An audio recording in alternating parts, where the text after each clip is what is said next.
Kevin Maxen, welcome to Head on Fire. Thanks for being here. You're welcome. I'm excited. It's been long overdue. Well, you've been, speaking of long overdue, you've been a really busy person in these last few months, especially probably in the last few weeks. So, for people who don't know you, tell people who you are and what it is that you do. So I'm an assistant strength coach for the Jacksonville Jaguars. This is going into my fourth year. So I got down here, I guess it was 2021 or so. So I've been down here for 3 years, like I said, going on my fourth, and it's been very good so far. I will say there might be a few people in my audience who are going to be like, "But what's a Jacksonville Jaguar?" And if you're not one of those people, you're probably laughing right now. But there might be some folks out there. So it's an NFL team, which is the football. It's the football team. Yep. It's Yep. The NFL team, we're in the AFC South, existence 1995. So yeah, it's a professional football team. how'd you get your start? So I've been coaching now as a strength coach for like 11 years. I started coaching right out of high school. I did an internship at a D1 AA school in Connecticut, and then just kind of bounced around a couple high schools, couple colleges, and my first real experience was at Army West Point. Well, I went to a private gym out in California with a strength coach who's fantastic. And then from there, I went to Army West Point. From there, I went to University of Iowa, where I met Chris Doyle, who's a huge mentor and confidant and great friend of mine, who at some point ended up getting the head strength, or I think he was supposed to be the director of athletic performance or sports performance with the Jaguars. And I was at Vanderbilt at the time, and we had just got fired. And he called me and said, "Hey, you want to come down to Jacksonville?" And I said, "Absolutely." And that's how I got here. I am just struck that somebody can just kind of like accidentally bumble their way into working for the NFL because that's like getting into the NFL is one of those like notorious pipe dreams. Like people like to share the statistics Yep. of the guys that play football in high school thinking they're going to make it to the NFL versus the guys that actually make it into the NFL. Do you ever pinch yourself? I mean, you said it's been a few years now. Does it feel real yet? Uh, it's just you mentioned they always talk about the statistics, and being a player is one thing. So every player has 60 something guys, but there's only about four strength coaches on each team, and there's 30 teams, I think. So you can do the math. There's only 120 or so of us. So it's a very small opportunity. So it is still kind of crazy. I think now I'm kind of so used to it where to me it's not a big deal. I get to work with some pretty high profile guys, and to me they're just regular. But I mean, I'm very fortunate from the moment I started coaching just to be around great people who really prepared me to do a great job. And more importantly, I think when you get to this level, you have to be a good person. You just have to be a real, authentic person. You can't kind of be a fake. People find out and they don't want you around. So something worked out. People, I guess, think I'm a good coach and a good person. So it's worked out. Strength coach. Now, I will say, from my limited knowledge growing up in East Texas, I didn't have any direct experience being on a football team, but growing up in East Texas, I feel like you get a lot of it by osmosis. Um, but there is a very special relationship that I feel like football coaches especially like enjoy with their players. And I was about to ask, like, are you ever in the gym trying to get these guys to lift something even heavier or go someplace or tell them they're doing it wrong and they give you a sideways look like, "Listen, buddy, I'm the one out on the field." Not really.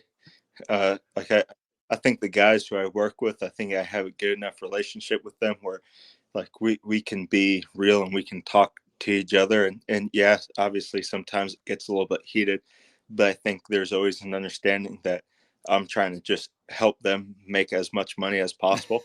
And they appreciate it. But there's probably been a couple times where I've kind of had to walk away, and or the player had to kind of walk. That's just kind of how it is. Like you said, I think there's a special bond and relationship with football coaches and players, and as a strength coach, we're around them more than the position coaches. So we really get to know them, and we're kind of like a escape from the monotony of going on the field, sitting in meetings, watching film, where they can come in and not do whatever they want, but actually enjoy it and take a breath and just train. Maybe not So as much room for ego in that weight room as those yeah, of us on the outside might think. yep, exactly. So like I said, I'm from a small town in East Texas where football that Friday. If you've ever seen Friday Night Lights, that's a little bit of what it's like growing up where I'm from. Football holds an almost like religious place in small town culture. What from your perspective, like, inside doing this professionally? Why do you think that is? Sure, baseball is called America's pastime, but it does not get the eyeballs that football does. So why do you think football is so special in American culture? I think it's one of those things that really it levels out the playing field quite a bit. If you look at it, you show up for the first day of football or you show up to the weight room and everybody's Mm, equal, and you have a chance to really prove yourself and show people that you can add value to the team, to whatever other individuals. And I think it helps you kind of it's one of those things that just like it's undescribable. I know for me, I spent some time coaching in Texas, and it was just like it was one big mm. family. From the moment I got, like, I was just embraced, and it was just all surrounding helping the student athletes, coming together as a coaching staff, coming together as a team, and just the sheer camaraderie that you get. You don't get it anywhere else. There's just such a huge commitment physically and mentally and emotionally that you kind of just have to do it. And I think that, like, it's like I said, it's one of those things you have to be in it to really understand it. But those people who do, all you have to do is just kind of shake your head and nod, and there's just that understanding that it's just special. And I'm a huge baseball fan. I would say I'm more of a baseball fan than I am a I football fan. promise There's nobody that writes signs your checks is going to listen to this podcast, so they're not. You don't have to do that. yeah, So it sounds like football just like instantly comes with community. It comes with like a built-in community. It comes with like a place for you, which is interesting because there's a lot of us that look at football and just feel like it's this. So I don't know. From the outside in, it's always felt like this interesting extra. I guess it is a community, but it's a community with like really thick walls for folks that aren't exactly like what you think football community members should be like. So when you're operating at that level of sport, how do you deal with outside criticism? I've talked to screenwriters, I've talked to artists, I've talked to singers and songwriters, I've talked to a lot of like artsy folks about dealing with like public critique, but I've never talked to an athlete or anybody inside of professional athletics about that. So how do you deal with, yeah. how do you keep focused on your job when millions of folks on couches all over the world insist they could do it better? Well, the thing is, they can't. And I think I always like you can't. And again, as a strength coach, especially now, it's not a bad thing, but like you see all these TikTok, Instagram fitness influencers who will say, "Oh, well, this is the best exercise to train your pecs or your biceps," and it's just blatantly wrong. And like I have a ton of confidence in what I do, and I know that. But just from a perspective of handling like the critique, I my background is in American literature, so in American history. So I've always enjoyed reading. I've always enjoyed kind of that the thought process of understanding humans and that type of thing. So it kind of just allows me to detach and understand that a lot of that stuff really doesn't like it doesn't matter. So you do what you know you're supposed to do and you stick on that path, and you accept people for having opinions that may or may not be right, and just move forward with it. What do you think that? So I was just actually just watching an NPR news hour segment talking about the fact that with the advent of social media, a lot of you were talking about TikTok fitfluencers, fitfluencer culture, what that's doing to like, young boys, young men, and how that is creating a culture of eating disorders, of body dysmorphia, of feeling like we are not adequate, of getting a lot of really bad advice when it comes to nutrition and strength training, encouraging people to do some really unhealthy Yeah. things. um, Yep. you're a young guy, you're in this professionally. How do you, for young guys who want to be at your level, who want to one day kind of operate at that world class level of fitness, how do you parse out good and bad information? Well, I think it's like seeing the transformation of like influence of fitness and strength. I think that's actually really cool. Like it's fun to see people trying to squat 500 pounds. Like it's as a strength professional, like that part is cool. But I think a lot of these people and they kind of lose. You can tell it's a hobby to them. I think when you're really invested, it's more than just choosing the best exercises. Like, it's an actual Mm. science. Like there's physiology, there's physics, or all that. There's all that type of really hard stuff that a lot of people who have it as a hobby aren't very committed to doing. So you can really tell like the people who are like truly ingrained in the strength community, like they just have a deeper appreciation for the way that it works and the way that the body's built. And it's kind of that fascinating thing where, yeah, it's pure science, but at the same time, it's also very Mm. artistic. We have the opportunity as a strength coach sculpt a human body, a live human body, to not get hurt or killed in combat. And that's like that's really cool. What I do, what I put on paper, what I have to train these guys to do is something that hasn't been done since like the gladiators. So it's like that part is special. It's not just looking good for Instagram likes. It's real life. It's life or death. It's such a responsibility as a strength coach. But it's okay to look good for Instagram, though, right? Friends, yeah, I think everybody should try to look some strong. So if you if you're a young guy starting out, and you're very interested in fitness, you're very interested in sport, do you have any quick and dirty tips for are there any red flags that young men should watch out for whenever they're trying to get good information on social media? Maybe they're a person in a more rural area, they don't have access to world class strength coaches, or they just think, oh yeah, because a lot of us, they think that the people around them don't know what they're talking about, so they think that the guy on social media with a million followers obviously knows what he's doing, so I must listen to him. Do you have any like red flags for what people should watch out for so they don't go down the wrong path and hurt themselves or cause themselves some kind of psychological malady? But I think like one of the big things that I'm kind of seeing on all that, you have these people who claim that they're natural, that they're not doing any extracurricular supplements, and a lot of them aren't. Like a lot are using some sort of thing. And like if you go to GNC and you start reading like, some of the labels on pre-workout or certain types of protein or things like that, like, there's a lot of bad chemicals. And I think sometimes people forget, like, all eat protein, animal protein, do simple stuff, and like, you don't have to take that risky route. And you kind of look back like at some of the old school bodybuilders, some of the old school power lifters, like yeah, they were probably doing things that you shouldn't be doing, but a lot of that was just small consistent progress over a long amount of time. And it doesn't all have, like, you don't need that quick fix. That quick answer probably doesn't exist. It's just kind of staying consistent, staying just nice and simple throughout the whole time, and you're going to start to see progress. So I want to ask also about the culture of being inside of the NFL, being inside, being one of that very marginally few to kind of make it professionally on that world class level. Professional sports have been rather immune to scrutiny for a lot of their history, mostly because of that kind of closed, tight knit community.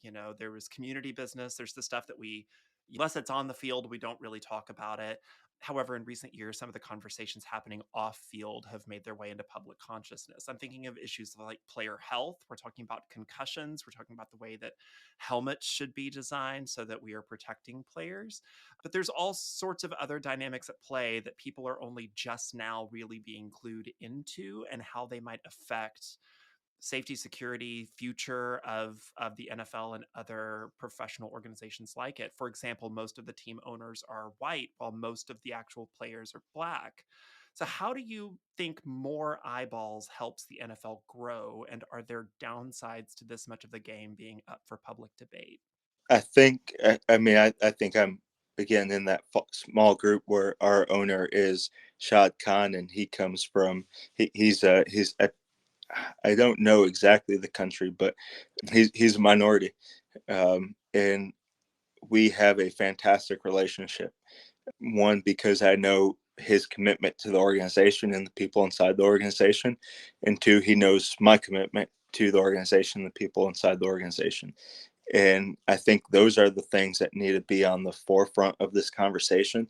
Isn't what's dividing us or what's getting between us, or kind of that out to get you type narrative.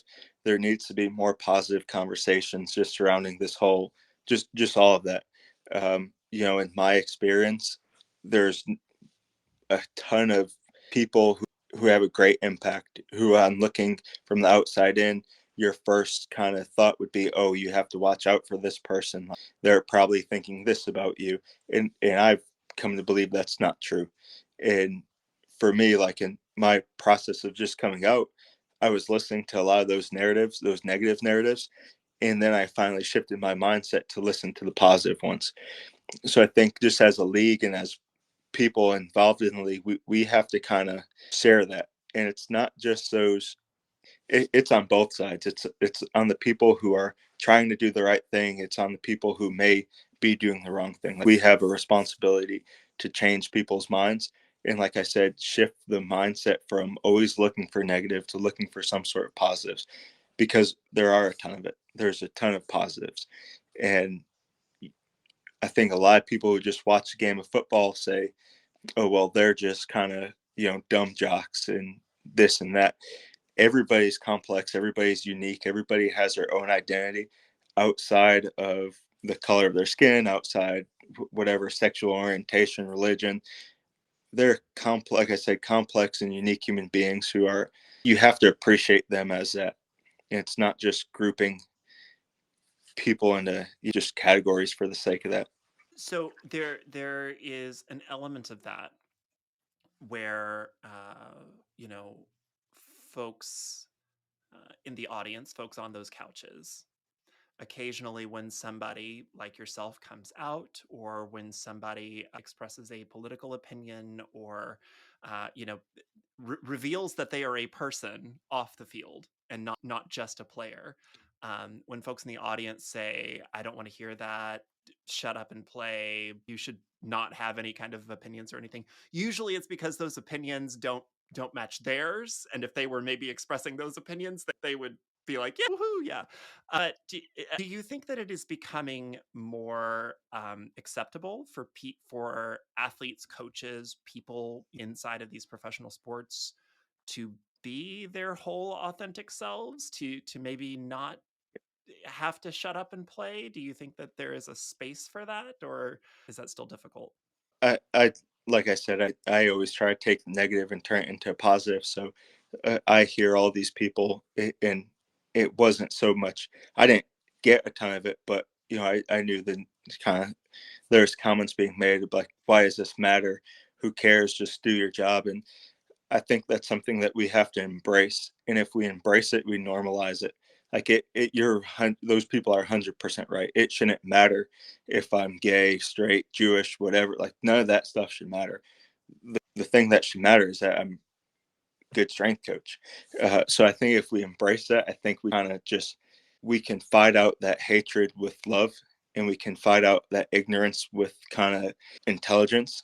But like you said, I think it's becoming a little bit more normalized. Just we're getting, there's a generational shift that, like, we all see it in high schoolers, college kids, and as more rookies are coming in, as more people who kind of have that open mindset are coming into the league, it's just kind of becoming more, not necessarily, I don't want to say naturalized, but it's just like you you don't ask questions, you don't really think about those things because it's just so common in the outside world now.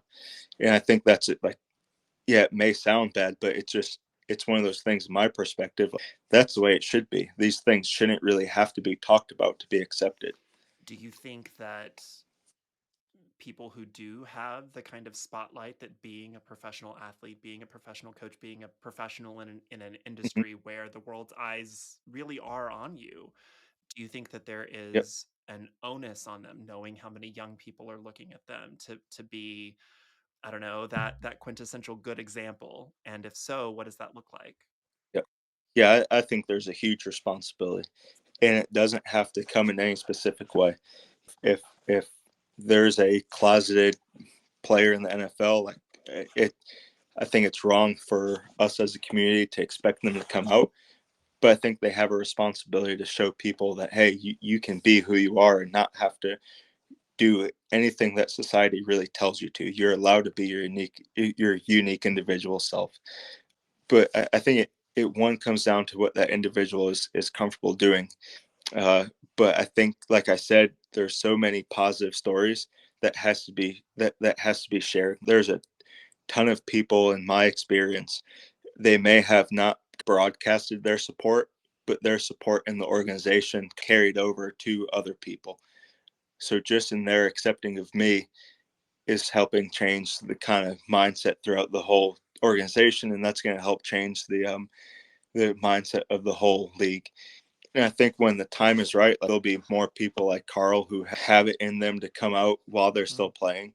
And I hope it's only a matter of time before more and more people are just more comfortable talking about it and just being open about that conversation. So you did, kind of make some waves and a few headlines for coming out yourself. How long had you been out? I'm assuming that there was a period of time where you were out privately, so to speak, so where you didn't Yeah. tell the world, but maybe other folks on the team knew, or what was that baby steps like? How'd you go from inner circle to professional circle to well, I'm Yep. in the NFL. I guess I have to tell the world now. So it was actually, shoot, I don't even know. It's been all my years are mixed up. So I try to go by what team I was coaching. So I was coaching at Baylor in Waco, obviously. And I was flying home. I think it was from spring break or something. I watched Love Simon Mm. on the plane. Um, First time I saw a black Jewish gay person, I said, "Huh, maybe it is all right." Kind of. So that's after that. I saw that. I got back. I told one of my closest friends, and she was the first person that knew. And then I told. I don't know. Have you heard of Sam Leck? He's the creator of Pride Fit. I've not. No, that's new to me. Yeah, I was following him online, and he was kind of getting into that fitness and kind of posting some fitness stuff. I said, okay, well, here's someone who's gay and fitness. Let me reach out to them. So I had a conversation with him when I was at Baylor, and just had that support, and it was just nice seeing that I could kind of fit into this realm. And then fast forward, it was a few years where I kind of just kept that between me and I don't think anybody else knew. Maybe one other person, just I slipped and said something. But it wasn't until Vanderbilt, when I was coaching at Vanderbilt, this was 2020. Um, I told my brother, told my mom, and then it just became kind of so natural with the people that I was close to. And then I was at a I'm getting to it. Don't worry.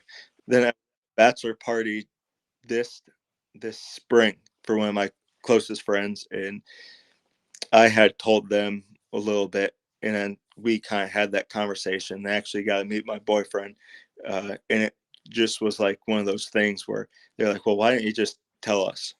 Uh, so that was one of the big factors. Just kind of seeing the way that the people close to me were reacting, that helped. And then, like I said, I got in contact with some other people, Carl, Sid from Outsports, who told me, hey, it's just going to be nothing but positive. You're going to get so much love and support. And that started to shift my narrative. So I told one of our players, I think he was retired at that time or was on the verge of retirement, but he was a 5-year captain, 8 or 9 year vet, very well respected across the whole NFL.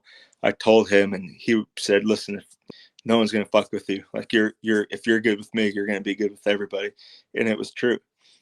So then I finally was like, okay, I was at the point where like you get that feeling like something has to happen. I was just so Mm. stuck, and I knew that this was a thing that had to happen.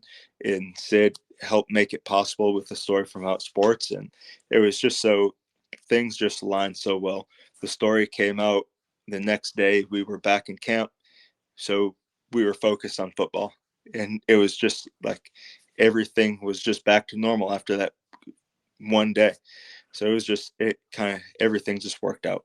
I think some folks listening to this might hear you say, I know that myself, when I hear you tell me that other athletes, other people in this realm, in this business, tell you, oh, if you come out, nothing bad's gonna happen. It's all gonna be sunshine, Yeah, roses, and rainbows. And I'm just, you can't see it, but my spiritual jaw is on the floor, through the ground, deep down in the yeah. pits of hell somewhere, because that feels so antithetical to everything I think about when my brain thinks about the NFL or professional sports. So when did that shift happen? When did the NFL suddenly become so welcoming? Well, one, I have to just precursor this. I think I was just in a great Ah, situation in a great organization, a lot of good people, and I hope that's would be the same for others. But I think one thing that these guys respect more than anything is being real and being authentic and kind of having the courage. These guys are elite human beings. You always have to kind of like keep that in your mind, like where they're self-aware enough to realize, well, here's the things that I thought this before, maybe I was against it. But then I developed a relationship with me, for example. He comes out now, it's challenging everything that I've thought about up to this point. Maybe I was wrong. And I think a lot of these guys, like I said, have that awareness and are really trying to be the best at what they do. So it makes sense that they would be kind of okay with that self reflection and okay saying, hey, maybe I was wrong. This changed my mind. I may not agree with it, but I'm going to accept you. And it's not even you being, like I said, black, Jewish, gay. I'm going to accept you because I respect you and I trust you and we have a relationship. So I think that, like I said, I may have gotten lucky that I was just with the good people, or people are actually good hearted in nature. And we have to be a little bit more open to that idea. so how's it been on the other side of it? Has it been great? Have you has it actually been all of the rainbows and butterflies and sunshine? So it's been such a positive experience just being able to have my boyfriend come to, like, we have a little family area after the game, for him to come over and just kind of be around and not have I don't have to say, oh, this is my roommate. Mhm. um, and to see the way that players, coaches, partners, significant others, wives, girlfriends kind of just accepted the fact that, hey, like, these guys are a part of our lives and we're going to be okay with it. Like, I think of our head athletic trainer. He's a vice president of player performance or player health, so he's my boss's boss. And I was lucky enough, we have a great relationship, me and Nick, he's my boyfriend, and Ferg and his wife. It was They were so supportive and so understanding, where it really made us feel a part of not just their family but the organization as a whole. And it was just, like I said, I've just been very fortunate to be around good people, and for whatever reason. So I'm talking to you days after the Superb Owl Usher concert. Do you have Taylor Swift's phone number? I'm not a Taylor Swift fan, I'll be honest. Has it been inside of the NFL during the Taylor Swiftification of the NFL this year? This may come to a shock to a lot. Nobody cares. Except for the audiences, Nobody cares. apparently. Like it's the most watched television program like All ever. the tweets and everybody. Well, if you're not okay with it, you're a terrible part. Like, I've like no nobody like that. No one cares. Do whatever. He's doing good stuff.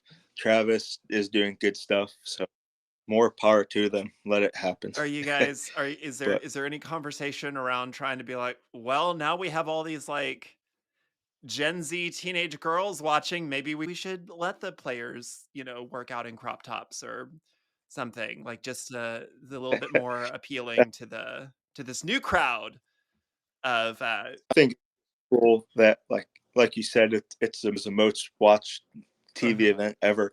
Like there's so many more eyes on football now, which I think is great. Like if you disagree with that, then there's something wrong with you. Like there's going to be more and more people who want to play football. Maybe we'll get more people in the community to be like, okay, well, now, even though obviously Taylor's not playing football, but maybe there's something in there for me. So just to get involved. So I think from that perspective, I think it's great. I wish they would show more Bruce Springsteen or George Strait or some Metallica. Yeah, absolutely.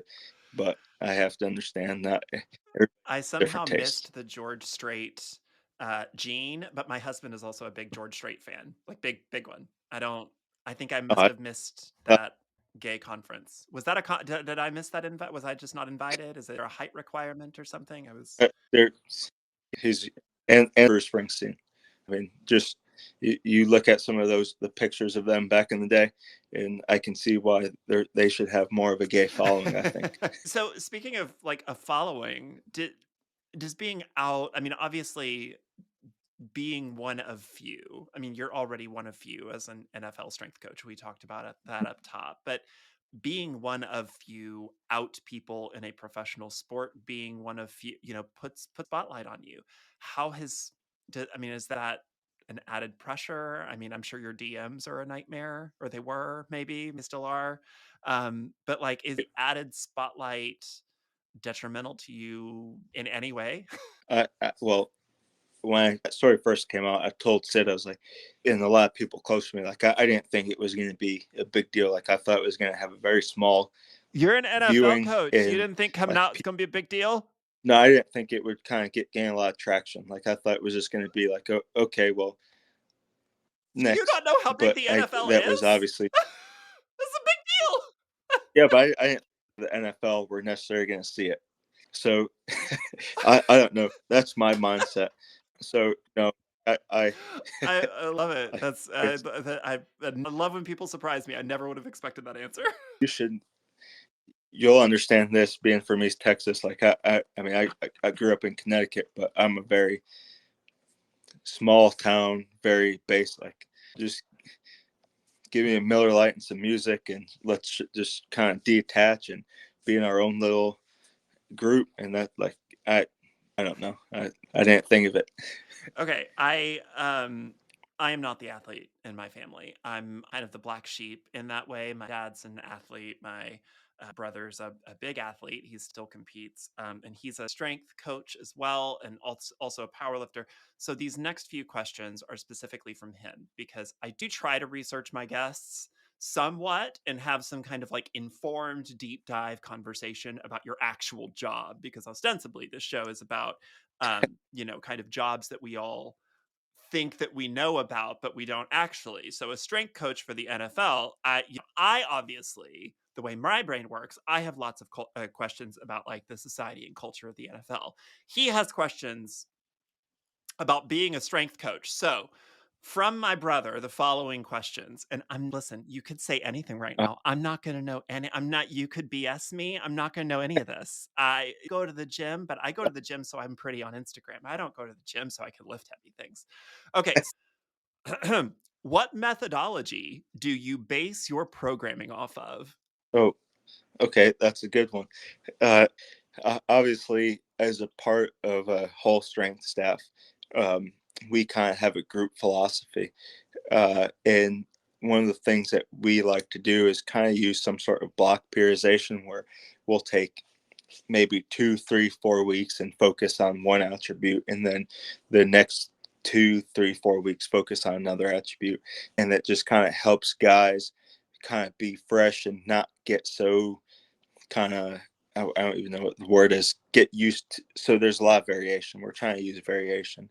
And at this level, it's very important that we still try to develop guys.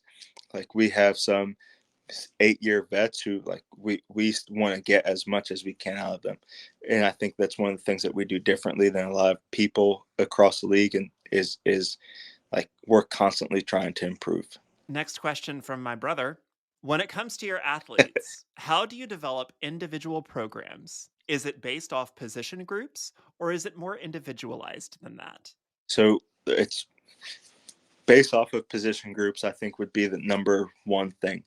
But from there, we base it off, like I said, what year they are in the league. So rookies will be doing some like they may have variations from a guy who's been in the league for 8 years. Then we'll also use a whole bunch of other testing metrics. So velocity based training, which measures bar speed, um, Sorry, did you just say counter movement philosophy jumps, based like training? Oh, velocity. velocity. Sorry. I thought you said philosophy. Sorry, Yeah. go on. Continue. I was like, wait, like Sartre? Uh, What? I would like, what? I'm just going to be over no, here. we use technology to kind of see where guys have to improve. And I think that's that. And obviously, like some guys will be very well in tuned with training and can handle more. Other guys who are kind of naive and don't really know much. So obviously, their training will be a little bit different. Final question from my brother. For a layperson, what is something you can or would implement for them to start programming effectively for themselves? Oh, okay. Uh, I would say just some sort of progressive overload, meaning like trying to improve, whether it's adding a little bit of weight each time, adding some extra volume, so more sets or another rep, just basic, simple things. I also think that it's important that people go outside their comfort zone a little bit. There's a principle that we use. Like a lot of people just kind of do just enough, and they never cross that threshold of where they're actually making some adaptations. So you have to push yourself a little bit. First question from me about fitness and exercise. I'm 6'6" and my lower back hurts all the time Yep. because I'm 6'6" and it's hard. What how do I keep working out to be pretty on Instagram and Yep. not make my lower back hurt? Well, you're probably very front side tight, so in your hip flexor and groin, so you may want to start stretching some of that a little bit. Uh, I'm a married man. Please don't talk about my groin that way, sir. Gotta respect those that, boundaries. that may help a little bit, just getting some stretching in. Okay. Yep. Okay. I'm gonna leave that one alone. All right. Oh gosh. Something about your job that most people don't know, but you wish they did. I think I think there's a wide perception of strength coaches that we all wear cutoff shirts and listen to loud music and there's always doing caffeine and just doing dumb stuff like that. That's not the case. We're actually very smart people and very scientific people and very philosophic people. Like we're not just meatheads lifting weights all day. What's wrong with a cutoff shirt? No, there's nothing wrong with a cutoff shirt, but there's something wrong when you're wearing a cutoff shirt and it's 20 degrees. Like we're not just ultra tough guy people. I mean, we one of the things that we have to do a lot, like, is be able to use our emotional intelligence to get these guys to do things that they probably don't want to do. And like I said, a lot of the times we're an escape for these guys from their football coaches, from the demands of football and all like the psychological stuff. So we have to be more, we have to be deep, we have to be complex, we have to know how to actually talk to people. Is there a part of your job that you don't like? I don't think so. Like I said, I've been doing it for 11 years or so. And like, yeah, like some days it gets super repetitive, but that repetitiveness is almost fun because you get to master it each day. I think like right now, one of the things I guess I don't like is right now it's kind of slow. I'm only training 3 guys, and I would like to be doing more. But there's periods of time where we kind of have a lot of downtime, and it's one of those things where it's hard to shut off, and you always want to be doing more, but you have to kind of realize it's okay to decompress and relax a little bit. How do you decompress and I, I, relax? I What's love your go-to? I love reading. Um, it's like I said, I was an American literature major, so I read a lot. I write poems and short stories. I paint a little bit. Um, I Heck yes, poetry shout Yeah, out. Do you have a favorite poet? Allen Ginsberg. Yeah, sir, listen. Yeah, those starving hysterical nakeds are not gonna they're not gonna No go more. gently into that good night. That's too many things. But that's listen, I've got my little copy of Howl right there. Yeah, It's always looking always hard. by me. It's here it is. I cut my poetic teeth on the Beat Poets. That was my introduction Howl, to poetry. and then a Yeah. little extended Look version. at you. So I've got that. Look at you. I'm So so excited. Oh and gosh, we could talk for hours about poetry. I it's will have to weird. send you some recs. I'm Yes, I'm a huge Allen Ginsberg fan, but I'm also a huge Ayn Rand fan, which I think some people would say is contradictory. really Atlas Shrugged is I that's my favorite book of all time. So Oh, mine's American Gods by Neil Gaiman. I think those are very all different. I think it's a very different vibe. Well, Kevin Maxen, thank you so much for spending some time here with me today and letting me pick your brain about what it's like to work in the freaking NFL, man. I feel like Devil Wears, it's like the Devil Wears Prada moment when it's like, oh, a million little girls would kill for your job. A million little boys would kill for your right. job. I don't the reference. I've never seen The Devil Wears Prada. Are you sure you're gay? Are you like, how sure are you? My favorite movie Never seen is Wales. So Wait, say what? Outlaw Josie Wales. I'm a Clint Eastwood fan. Oh god, see, you and my husband would get along so well. Of course, he also likes Yeah, Star Wars products, but that might be my influence. yeah. I might I'm trying to widen my range. I try to listen. I don't know what you call it, pop. Like my boyfriend's listens to like that pop kind of music, so I try to listen to it. It's What do you man, think of Beyonce's new country songs? Is I, that I didn't listen it's to. well, listen, Yeah, we're gonna have to fix a few things here. Thank you so much for spending some time with me here today, sir. you're welcome. This was fun. If folks want to follow you on social media, where can they do that? Instagram, my Twitter person. I don't know what is it. K Max 3824 I think is what they call it. My Instagram handle. Or is that? Do you Look have? at you. Yeah, I will link it in the show notes. Thank yeah. you so much. If your brother has any more strength questions, I'd be happy to answer for him. Uh, I will pass them along. yeah.